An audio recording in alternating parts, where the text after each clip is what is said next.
വൈകിട്ട് 6:42 ചങ്ങരകുളം പള്ളിക്കരയിലെ മുസ്ലിം പള്ളിയിൽ നിന്നും മഗ്രിബ് ബാങ്ക് വിളിയുയർന്നു.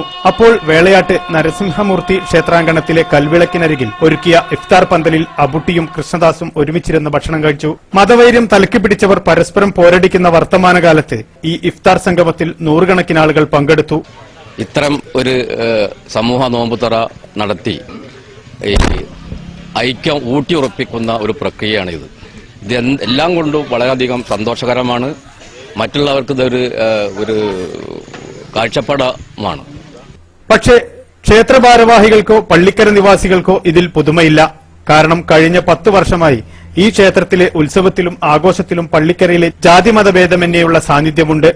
ഈ നാട്ടിൽ ഇവിടെ സാഹോദര്യം നിലനിൽക്കുന്ന ഒരു സ്ഥലമാണ്. എന്നുവെച്ചാൽ മതസൗഹൃദത്തിന്റെ ഒരു പൗതൃകം കാത്തു സൂക്ഷിക്കുന്ന ഒരു പ്രദേശമാണ്. ഇവിടെ രാഷ്ട്രീയ കക്ഷിഭേദമന്യേ ജാതി മതം ഒന്നും നോക്കാതെ ഈ ഉത്സവത്തിനും അതുപോലെ തന്നെ ഈ നോമ്പ് തുറക്കും എല്ലാവരും തന്നെ ഒത്തൊരുമിക്കും.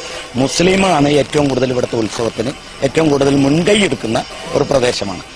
ഒരാഴ്ചയായി നടക്കുന്ന സപ്താഹ ചടങ്ങിന്റെ സമാപനത്തോടനുബന്ധിച്ച് നടക്കുന്ന അന്നദാന ചടങ്ങിൽ പങ്കെടുക്കാൻ കഴിയാതെ വന്ന മുസ്ലിം സഹോദരങ്ങൾക്കായാണ് ക്ഷേത്ര കമ്മിറ്റി ഇഫ്താർ സംഗമം സംഘടിപ്പിച്ചത്. പഴവർഗ്ഗങ്ങളും കാരക്കയും പായസവുമൊക്കെയായി സമൃദ്ധമായ ഈ സ്നേഹവിരുന്ന് വേറിട്ടുപോകാത്ത മതസൗഹാർദ്ദത്തിന് മാതൃകയായി. മുഹമ്മദ് അലി വലിയാട്, ജീവൻ ന്യൂസ്, മലപ്പുറം.